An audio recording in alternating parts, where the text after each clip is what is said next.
పిల్లలకండి మనం ఎలా అయితే ఇక్కడ ఇది పట్టుకుంటే కాలుతుంది అని తెలియంగానే ఎలా ఆపేశాడో, ఇప్పుడు కాలకపోతే తీసుకొని చూడండి ఎలా తింటున్నాడో. ముందేమో కాలుతుందని చెప్పి దాన్ని ముట్టుకోలేదు, భయపడ్డాడు, 2-3 సార్లు ముట్టుకున్నాడు, కానీ తర్వాత వద్దని ఏడ్చాడు. ఎప్పుడైతే అది ఆరిపోయిందో దాన్ని తీసుకొని తింటున్నాడు. అలాగే మనకు కూడా అండి తెలుసో తెలియక పొరపాటులు చేస్తూనే ఉంటాం. అది రావాలి టిమానిల్ గారు,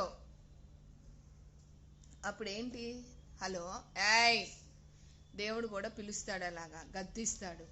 చెప్పిన మాట వినాలని ఆశపడుతూ హెచ్చరిస్తూనే ఉంటాడు.